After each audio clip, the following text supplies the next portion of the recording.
Bismillahirrahmanirrahim. Alhamdulillah wassalatu wassalamu ala Rasulillah nabiyyina Muhammad ibn Abdullah wa ala alihi wa sahbihi wa man sar ala nahdihi wa ihtada bihadihi wastanna bisunnati ila yaumiddin. Amma ba'du.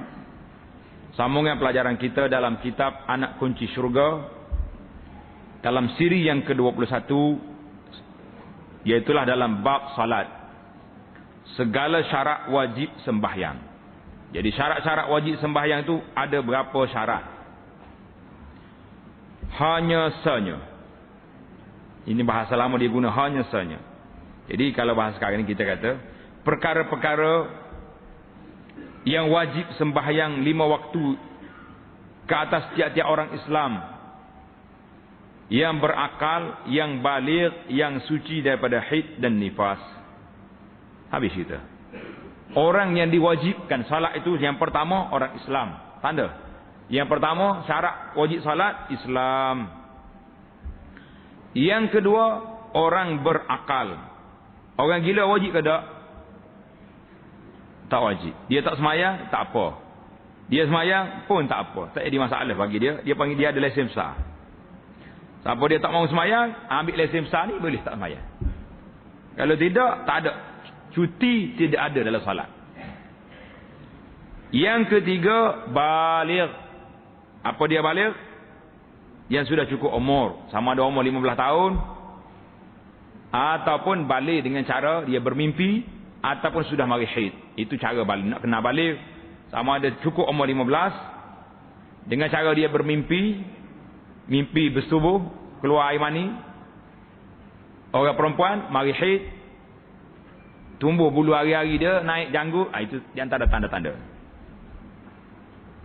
Yang keempat, suci daripada haid. Orang perempuan ini tidak ada haid. Kalau ada haid, beres. Bercutilah dia. Dan nifas. 5 golongan ni, 4 golongan ni, Islam, berakal, baligh, suci daripada haid dan nifas, maka wajiblah dia salat. Maka tiada wajib sembahyang sebagai wajib dituntut di dalam dunia ini ke atas kafir. Orang kafir atas dunia ini kita tak suruh dia salat. Kerana kalau dia salat pun tiada sah semayangnya. Kalau dia semayang pun tak sah. Jadi kalau dia salat tak sah. Tapi dalam dunia akan dituntut tidak? Ada.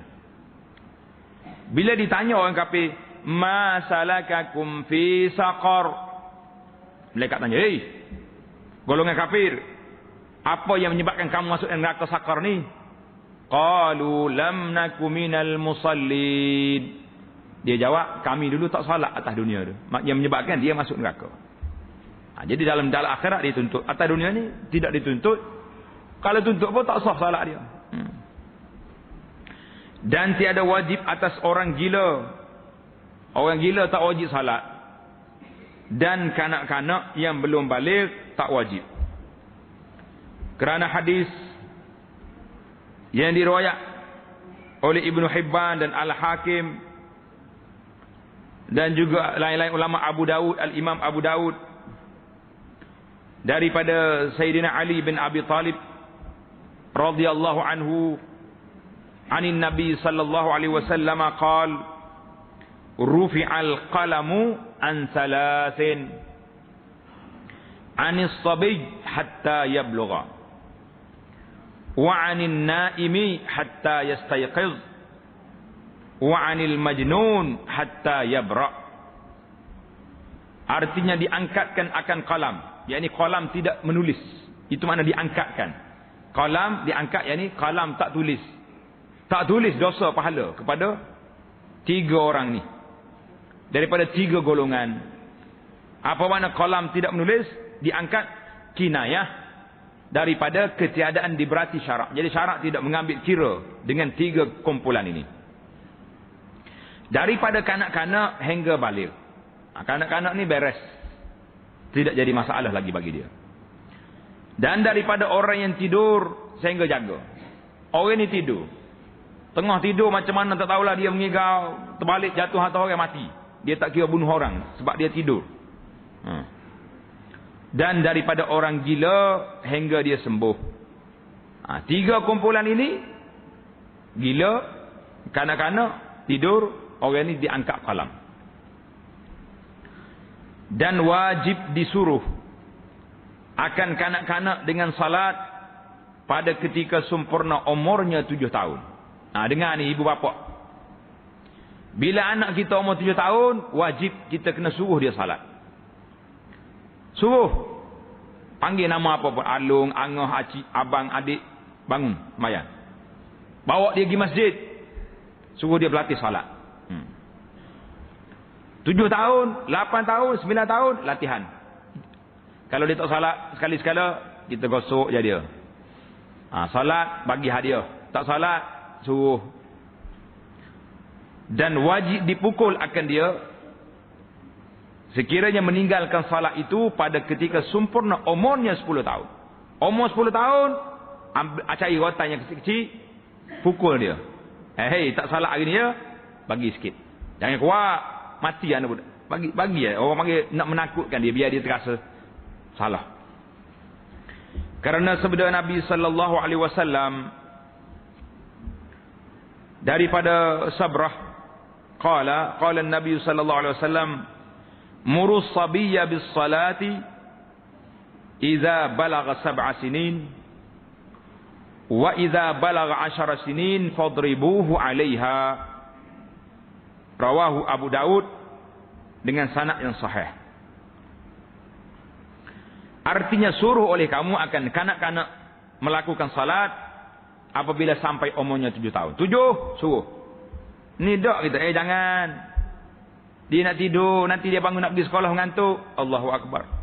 Apa benda sayang kanak sampai begini sekali. Kalau 7 tahun, 8 tahun duduk main sayang lagi kanak, bila besar nak suruh, anak kata, "Mak, dulu saya suka tidur pagi-pagi, sekarang ni kacau pula." Nak macam mana? Tak ada latihan. Dan apabila sampai ia 10 tahun, maka pukul oleh kamu akan dia kerana meninggalkan salat. Tanda situ hadis ni riwayat Imam Abu Daud. Sanad dia sahih. Hadis pukul 10 tahun ni. Hadis yang pertama tadi, Rufi al-Qalam tadi, juga riwayat oleh Abu Daud dengan sanad yang sahih. Habislah kita. Syarat wajib salat, inilah syarat dianya. Dia ada 2. Jangan bertukar ni. Hak tani, syarat wajib salat. Bila cukup syarat 4 perkara ni, wajiblah ke atas orang itu melakukan salat. Kita berpindah pula kepada kumpulan yang kedua, syarat sah salat. Yang tadi syarat wajib. Maknanya kalau orang ni cukup syarat 4 perkara ini, wajib ke atasnya melakukan salat. Hak ni, kalau nak buat salat, nak lakukan salat, kena ada syarat-syarat ini. Dia panggil syarat sah. Kalau tak ada hak ni, salat pun tak salat, tak salat pun tak salat. Semayang pun tak semayang, tak semayang pun tak semayang. Sebab tak sah semayang dia. Disyaratkan sah salat itu 9 perkara. Syarat sah salat berapa perkara? 9 perkara. Tengok ni. Yang pertama, menghadap kiblat. Yang pertama kita kena hadap ke arah kiblat. Kalau tak arah kiblat, ada ke arah lain, apa jadi? Tak sah semayang dia. Kerana firman Allah Ta'ala, "Qad nara taqalluba wajhika fis samai falanwalliyannaka qiblatan tardaha fawalli wajhaka syatral masjidil haram." Allah SWT kata, kami tengok muka engkau ya Muhammad, duduk tengok ke langit menunggu wahyu. Falanwalliyannaka qiblatan tardaha, palinglah muka kamu ke arah kiblat yang kamu suka. Mana? Fawalli wajhaka syatral masjidil haram, palingkan mukamu ke arah, ke pihak Masjidil Haram, Baitullahil Haram. Tanda ayat ini daripada surah Al-Baqarah ayat 144.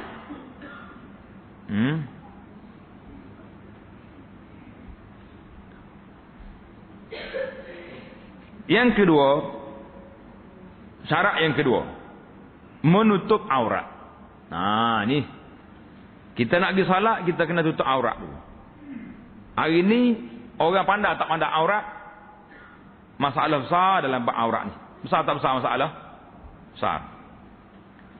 Kerana firman Allah Ta'ala, Ya bani Adam khudhu zinatakum 'inda kulli masjidin wa kulu washrabu wa la tusrifu innahu la yuhibbul musrifin. Suratul A'raf ayat 31. Artinya wahai anak Adam. Siapa anak Adam? Kitalah anak Adam. Khudhu zinatakum 'inda kulli masjidin. Ambil oleh kamu akan perhiasan. Pakaian yang cantik, yang lawa, yang molek, yang comel. Ada ketika kamu pergi ke masjid. Nak pergi masjid, cari baju yang bersih, yang cantik. Ni dak nak pergi masjid, cari baju rumah tinggi. Nak pergi pejabat, nak pergi pasar, comel-comel pula pakai baju. Ini terbalik. Bila nak menghadap Allah, simple. Nak menghadap makhluk, pakai baju comel. Tukar tak tukar kita, bertukar format dia panggil. Itu arahan. Ingat baik-baik. Nak pergi masjid, pakai baju yang sopan, yang cantik, yang lawa. Jangan sekali-kali pakai baju yang ada tulisan-tulisan yang tak cantik. Setengah budak-budak ni pakai baju lambang Arab pun ada. Nama-nama Arab di baju. Pakai baju tengkorak pun ada. Kononnya rock lah dia tu, rock. Rock orang panggil apa? Baju tengkorak pakai. Tulisan-tulisan yang kata-kata yang orang duduk belakang ni duduk tengok. Nate apa dia tu di baju dia ni. Duduk tengok. Jadi tak tahu berapa rekat dah duduk baca ke gambar kata kau. Jangan pakai. Baju-baju yang ada tulisan di belakang kita jangan pakai. Melekakan orang lain di belakang dan tidak sopan. Kita nak menghadap Allah lagi pakai baju cerita karut. Tengok ni. Dan aurat laki-laki ni dalam solat kita ni iaitulah barang di antara pusat dan lutut. Pusat dengan lutut ni aurat yang paling minima. Tulis itu. Aurat yang paling kita kena tutup kalau tak ada pakaian, iaitulah setakat pusat dengan lutut. Tapi kalau ada kena pakai, ada jubah pakai jubah, ada baju Melayu, ada baju Cina pakai baju Cina, tak ada masalah. Yang pentingnya pakai baju yang cantik, yang bersih. Kerana hadis yang diriwayat oleh Imam Baihaqi dalam kitabnya As-Sunan Al-Kubra, apa dia Nabi kata, wa iza zawwaja ahadukum amatahu abdahu au abdahu. Iza zawwaja ahadukum amatahu abdahu. Dia kahwinkan hamba ni dengan lelaki perempuan. Au ajirahu fala tanzuril amatu auratahu wal auratahu. Wal auratu ma baina surrati war rukbati. Dalam riwayat kata fala yanzurna ila ma duna surrati wa fawqa rukbati. Tulis itu hadis ini riwayat oleh Imam Baihaqi dalam Sunan Kubra dengan sanad yang hasan. Sanad dia hasan. Artinya apabila mengkahwinkan oleh seorang kamu akan jariahnya, hamba perempuan dia kahwinkan dengan hamba yang laki-laki, pelaga dua tu, atau akan kolinya. Kita ada hamba, kita kahwin dengan koli kita, maka janganlah memandang jariah itu akan auratnya. Dan bermula aurat itu, aurat laki-laki itu barang di antara pusat dengan lutut. Aurat itu iaitulah badan di antara pusat dengan lutut. Jadi hadis ni seolah-olah menceritakan kepada kita minima aurat itu pusat dengan lutut. Jadi jangan pula kamu jumpa hadis ni, kami belajar dah. Belajar apa? Dah belajar dengan ustaz kata aurat ni pusat dengan lutut. Membalik nak mari sembahyang Isya nanti, pergi pakai seluar pendek. Seluar apa orang panggil? Seluar sekerak ni, lutut dengan pusat. Pakai sekerak tu jangan pakai baju, jangan pakai apa, mari sembahyang. Berambak jawab dia, berambak tak berambak? Berambak. Balik pakai kain tuala mari. Tu email tengok apa benda dia ni pakai kain tuala ni. Dia kata, email jangan marah dengan saya. Saya belajar kitab fiqh, aurat dalam solat ni aurat pusat dengan lutut. Betul tak? Kita duk rasa tu email tak akan terkebir kecuali dia telefon dulu ke ambulans. Dia kata mari ambulans standby kat masjid saya ni, pelik nampak ada orang ni. Pakai apa pula macam ni? Itu dalam kitab ini dia cerita kepada kita, iaitulah aurat ini bagi orang yang tidak ada pakaian. Nak dengar satu cerita lain yang menjelaskan cerita ni. Kita kena cerita berhabis. Kalau tidak, tak jelas. Bila tak jelas, dia akan timbul jadi kecelaruan dalam hidup kita, dalam masyarakat. Imam Bukhari cerita daripada Sa'id ibn al-Haris. Kamu dengarlah cerita ni. Kalau tak ingat, boleh tengok dalam rakaman kita ni. Sa'id bin Haris kata, kami tanya Jabir bin Abdullah, anis salati fi thawbil wahid. Wahai Syekh Jabir, bagaimana kita nak sembahyang kalau kita ada satu helai kain saja? Orang Arab dulu, kain satu helai, kain selimut dia tu, kain tebal, hak dia selimut, dia pakai daripada bawah sampai atas selimut. Kalau nak tengok macam ni lagi, setengah-setengah orang India pakai tu. Selimut gitu. Itu orang Arab dulu pakai macam tu. Dia kata kami ada satu helai. Macam mana nak pakai dalam salat? Jabir pun cerita, satu hari aku keluar bersama Nabi sallallahu alaihi wasallam dalam musafir. Aku pun satu malam aku berjalan nak pergi meronda, nak tengok kawasan. Tiba-tiba dia jumpa Nabi tengah salat. Nabi duduk salat dekat kemah dia salat. Allahu akbar. Wa alayya saubun wahid. Jabir kata aku ada satu helai je kain. Fashtamaltu bihi wa sallaitu ila janibihi. Aku pun selimut kain tu. Semaya sebelah Nabi sallallahu alaihi wasallam. Bila selesai salat, Nabi bertanya, "Mas suraya Jabir, apa sebab duduk ronda malam-malam ni Jabir?" Saya pun ceritalah apa hajat saya berjalan ni. Bila selesai daripada saya bercakap, Nabi berkata, "Ma hadzal istimal alladhi ra'aitu?" Apa dia mulut selimut kain ni? Qultu, kata Jabir, kana saubun. Satu helai ni ya Rasulullah. Saya selimut ni mana semua sekali ni gulu habis kain ni. Qala fa in kana wasi'an faltahif bihi.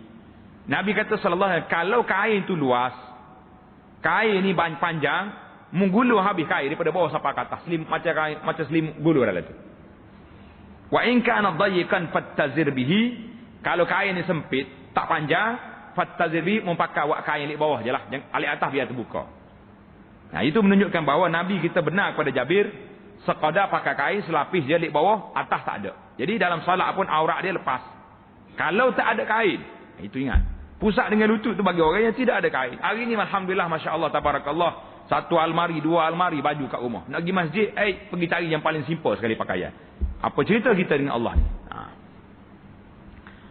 Itu di antara tanda sempadan pusat dengan lutut dalam salat ini. Inilah cerita Jabir.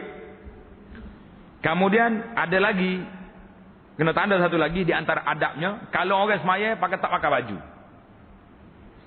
Biasa orang kampung ni, dia semaya tak ada baju, panas kononnya.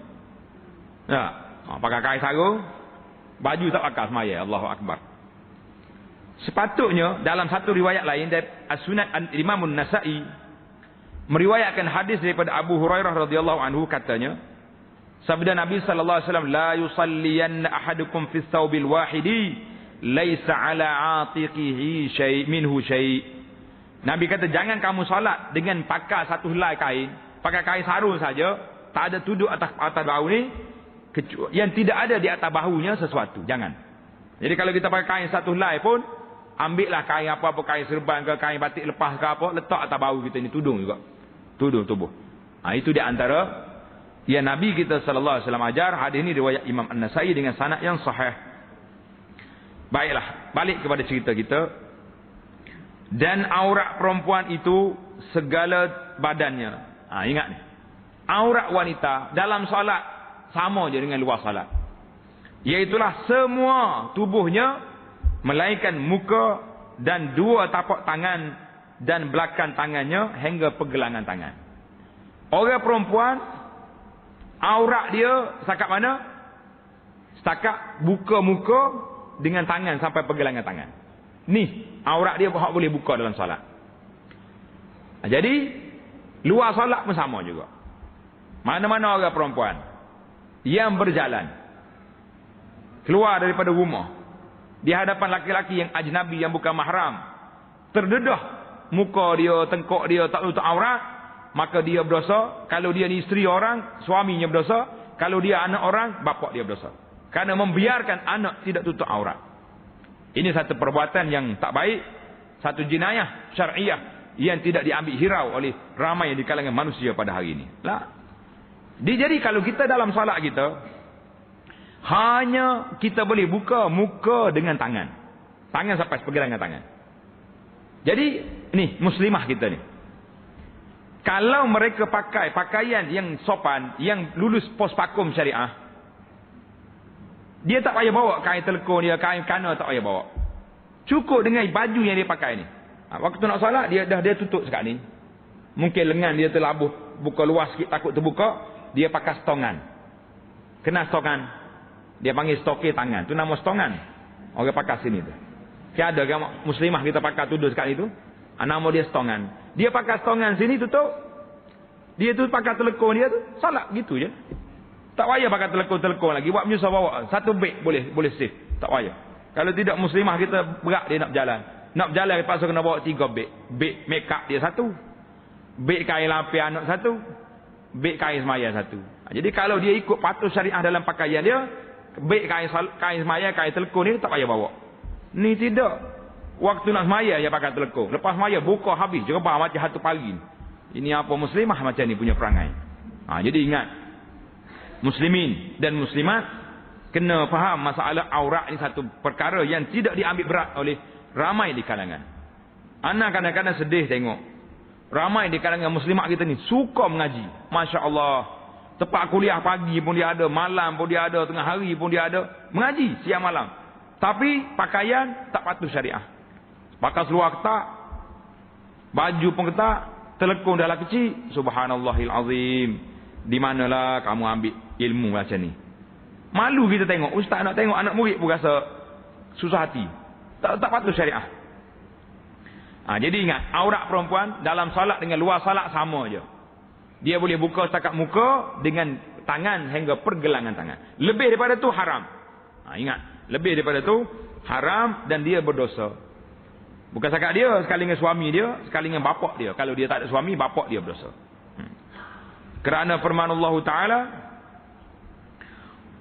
وَقُلْ لِلْمُؤْمِنَاتِ يَغْضُضْنَ مِنْ أَبْصَارِهِنَّ وَيَحْفَظْنَ فُرُوجَهُنَّ وَلَا يُبْدِينَ زِينَتَهُنَّ إِلَّا مَا ظَهَرَ مِنْهَا. Artinya, katakan pada mukminat supaya menahan pandangan mereka, tunduk pandangan mereka, jaga faraj mereka, وَلَا يُبْدِينَ زِينَتَهُنَّ إِلَّا مَا ظَهَرَ مِنْهَا. Dan jangan kamu menzahirkan seorang perempuan itu akan perhiasannya, melainkan barang yang zahir padanya. Setakat padanya itu tutup ayat. Tulis itu ayat ini daripada surah An-Nur ayat 31. Surah An-Nur ayat 31. Berkata ulama tafsir. Ulama tafsir kata apa? Jangan kita belajar tafsir malam ni. Kata ulama tafsir, dikendaki dengan barang yang zahir itu. Ma zahara minha itu apa benda? Benda yang zahir, perkara yang zahir yang boleh dibuka itu, iaitulah muka dan 2 hujung tangan. Inilah setakat pergelangan tangan. Jadi yang boleh mukanya, muka dengan pergelangan tangan. Jadi kita ambil setakat ni je. Anak tak nak bahas di sini tentang hukum tutup muka, pakai hijab. Itu jauh daripada kita. Kalau orang perempuan yang mampu pakai hijab, kita kata ahlan wa sahlan, jazakillahu khairah. Ini orang itu peringkat martabat yang tinggi. Tapi suasana yang tak kondusif hari ini, kerana orang tak reti. Kalau dia boleh buka muka dengan tangan, alhamdulillah. Ini tak dia buka habis apa yang dia boleh buka. Subhanallah. Allah Ta'ala yang beri hidayah kepada muslimat kita. Allah Ta'ala lah yang beri hidayah kepada muslimin kita yang tidak bertanggungjawab dengan keluarga mereka. Itu yang kedua, tutup aurat. Yang ketiga, syarat sah salat yang ketiga. Jadi dalam salat tadi kena tutup aurat. Baiklah. Kalau kita tutup aurat ni, dia naknya kita duduk sebelah berdiri begini, kita nampak aurat dia tutup. Daripada atas pun nampak aurat tutup. Tapi dia tak kira daripada bawah. Kalau kira daripada bawah, berat tak berat kita? Berat. Orang pakai kain sarung. Waktu dia sujud, nampak tak nampak? Nampak sampai ke paha. Pasal itulah dalam perbahasan kita nanti, waktu sujud ni, kaki nak rapat ke buka, kita tengok suasana kita hari ni. Macam mana keadaannya. Jadi, kalau nak tengok daripada bawah, ramailah orangnya terdedah aurat. Sebab nampak. Sampai ke paha apa nampak. Kalau pakai kain sarung, tak pakai seluar kat dalam. Jadi, maka, yang diambil kiranya daripada atas dan daripada tengah. Daripada bawah tak kira. Kalau tengok daripada bawah, berat kita. Yang kedua, tengah-tengah kita salat, Allahu Akbar, mari angin tepuk, naik kain kita. Macam nak buat? Kita cepat-cepat turunkan kain itu. Jatuhkan balik. Itu tak batas maya.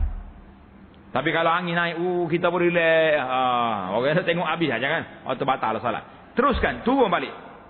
Cepat-cepat turunkan, maka itu boleh. Syarat yang ketiga.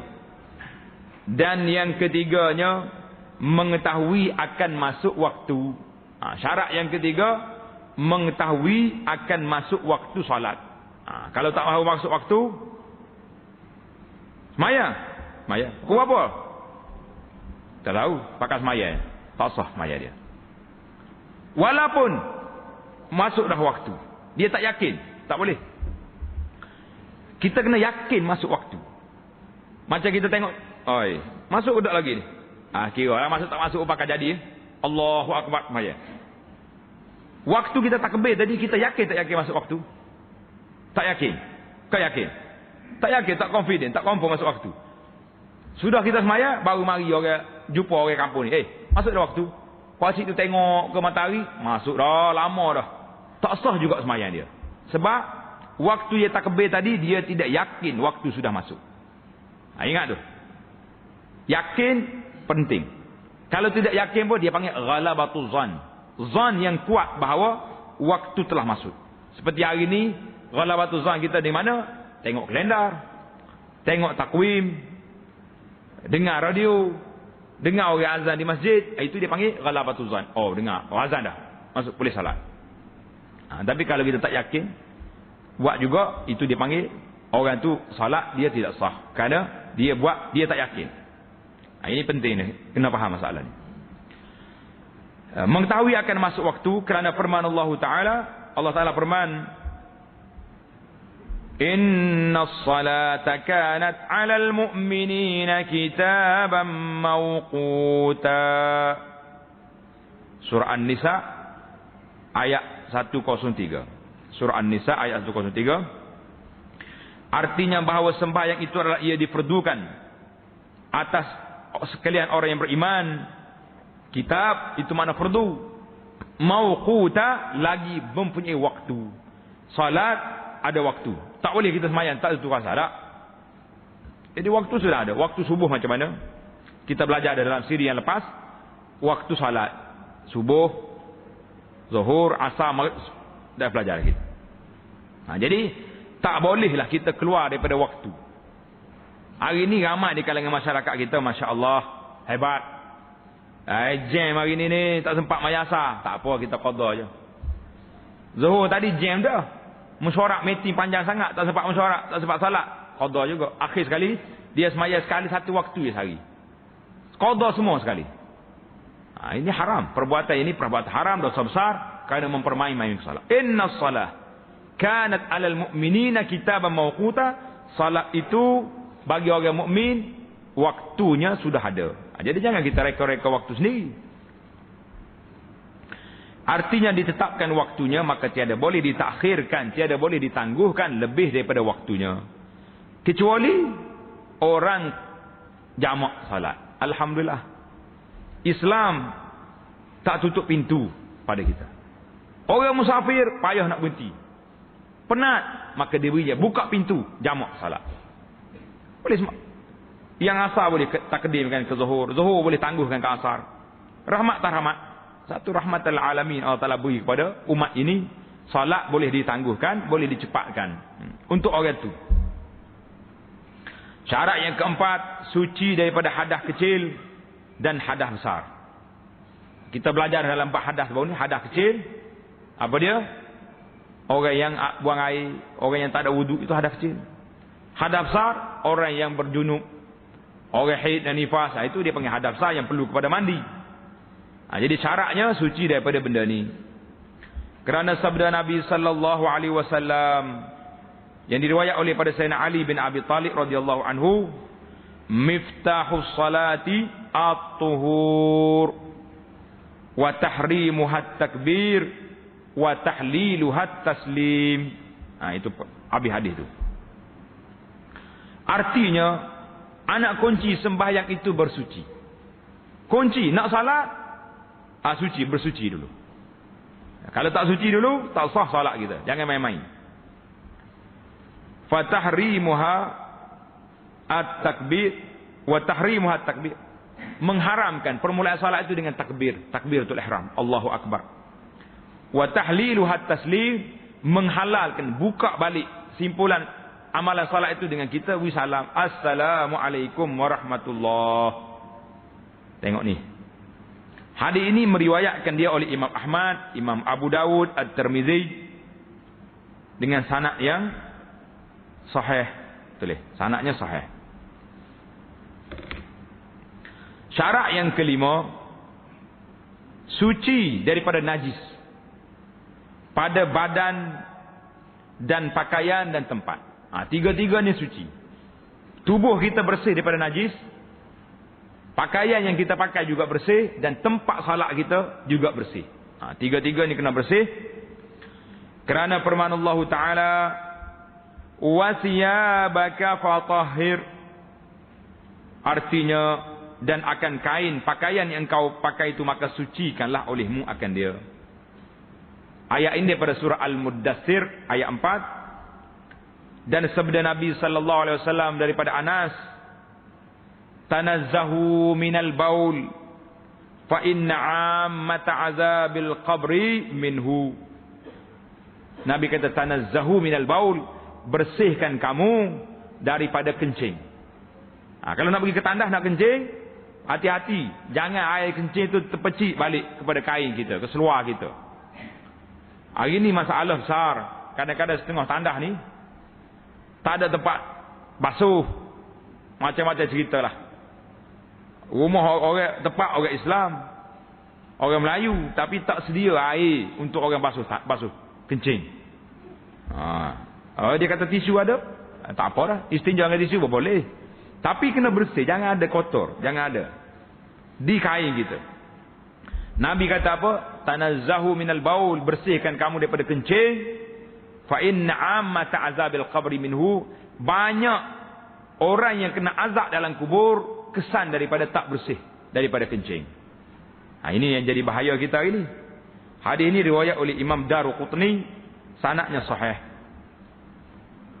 Dan syarat yang keenam, meninggalkan berkata-kata.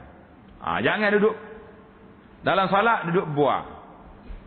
Nak buah, nak cakap belum sembahyang. Lepas masa salat, jangan lagi duduk bisik-bisik, bual-bual. Tak boleh. Yang lain daripada Quran, daripada baca Quran je boleh. Zikir boleh. Doa boleh. Kerana hadis yang diriwayat oleh Imam Muslim daripada Muawiyah. Tanda. Hadis Muslim daripada Muawiyah bin Al-Hakam As-Sulami. Cerita dia ni. Muawiyah kata apa? Ini di awal Islam. Sedang aku salat bersama Rasulullah sallallahu alaihi wasallam, tiba-tiba seorang laki-laki tengah sembahyang juga bersin. Bersin. Muawiyah berkata, "Yarhamukallah." Boleh dia kata yarhamukallah pada orang itu dalam salat. Faramani qaum bi absarihim. Orang yang apa kat tengok dia. Apa dalam solat cakap ni. Fakultu wa sukla ummah. Dia kata bahaya mak dia ni, susahlah mak dia ni. Apa kamu ni tengok pada aku ni? Dia marahlah. Faja'alu yadribuna bi aidihim ala afdal. Jadi orang ramai apa tepuk tangan atas paha. Nak suruh Muawiyah ni duduk diam. Boleh cakapnya. Duduk tengok orang pula tu. Macam-macam cerita. Di awal Islam macam-macam lah cerita. Tengok ni Muawiyah ni, dengar cerita. Falamma shalla Rasulullah, apabila Nabi kita selesai daripada salat, babi abi huwa wa ummi ma ra'aitu mualliman qablahu wala ba'dahu ahsana ta'liman minhu. Muawiyah sumpah, demi bapa aku dan mak aku, tak pernah aku tengok seorang guru sebelum daripada aku belajar dengan Nabi, lepas aku belajar dengan Nabi, orang yang paling baik ajaran daripada Nabi sallallahu alaihi wasallam. Fa wallahi ma kaharani wala dabarani wa daraba wala syabani. Nabi tak marah pada aku, tak maki aku, tak pukul aku. Aku bercakap dalam sembahyang, Nabi tak marah. Qala, lepas salat Nabi kata, ya Muawiyah, inna hadhihi salah. Tengok dalam kitab. Inna hadhihi salah la yasluhu fiha syai'un min kalamin nas. Innama huwa at-tasbih wat-takbir wa qira'atul Quran. Dia kata, hei Muawiyah, bahawa semayang ini tiada patut masuk dalamnya sesuatu perkataan manusia.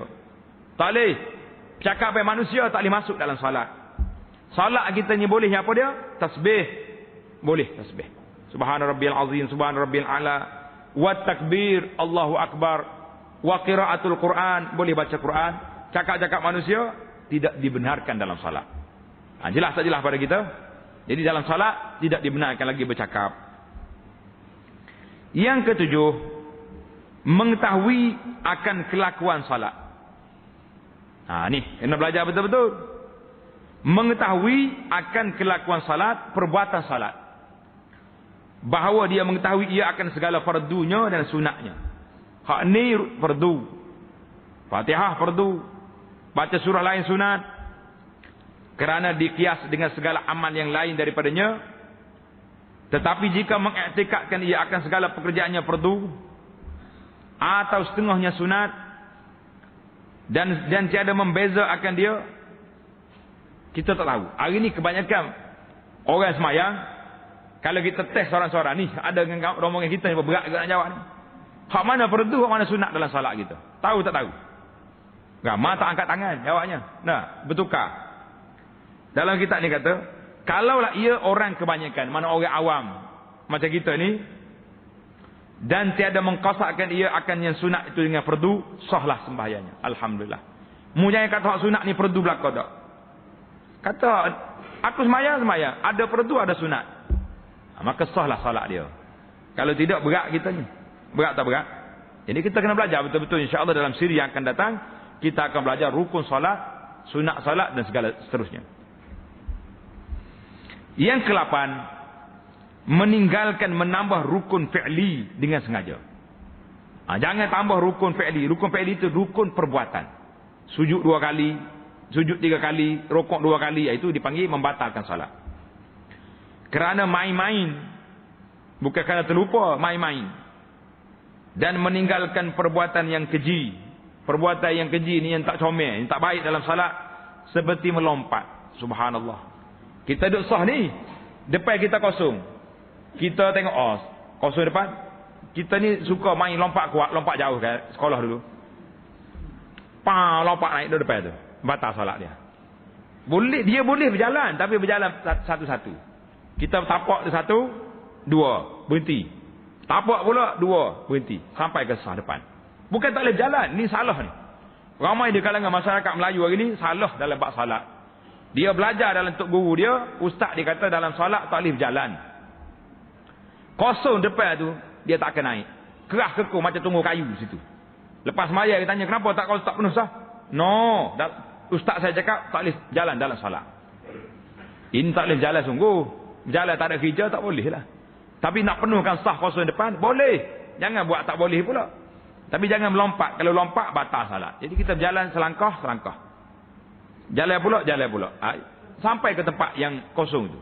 Itu orang tu kan disebut dalam hadis, Nabi kata di antara langkah yang paling baik, iaitulah seorang itu melangkah memenuhkan tempat kosong. Ini cantik. Jadi kalau melompat, batal salat dia, kerana menafikan ia akan sembahyang, atau perbuatan yang banyak berturut-turut seperti 3 langkah, kerana yang demikian itu. Dalam mazhab Syafi'i, berjalan 3 langkah batal. Gini 3 langkah, tengok. Berjalan 1, 2, 3 batal.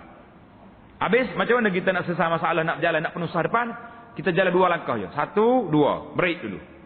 Baca ayat 2, 3 ayat, 1 ayat 2 ayat, 1, 2 pula. Sampai ke depan. 1, 2, 3 batal. Itu kaedah mazhab Syafi'i. 3 batal. 1, 2 boleh. Habis kalau kita gatal nak macam mana? Kita nak gatal sini. Kuat ni nyamuk mari. Nyamuk Aedes sekarang ni. Ma'auzubillah lah. Nyamuk Aedes kuat ni.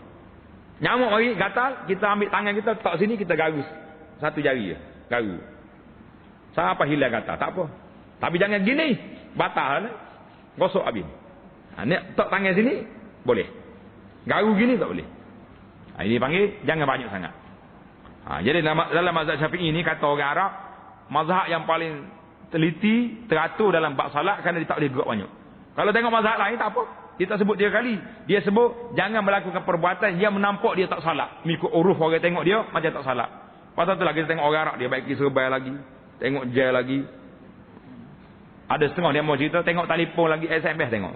Ni orang jahil lah. Bukan orang reti salat. Minta maaf lah. Jadi orang duk main dengan Arab. Saya tak setuju juga.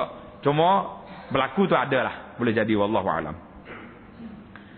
Yang ke-9, meninggalkan ia akan perkara yang membatalkan puasa. Apa dia yang batal puasa? Makan. Tengah dia semaya lama tu email ni, ambil kacang putih makan. Batal lah salat dia. Kerana memberitahu dengan berpaling daripada sembahyang. Dan makanan yang banyak, kerana demikian itu, makanan yang banyak. Kalau kita dah tengah salat, duk baca waladhdallin, amin, tiba-tiba keluar celah gigi, makanan yang kita lekat tadi dan tertelan, itu tidak jadi masalah.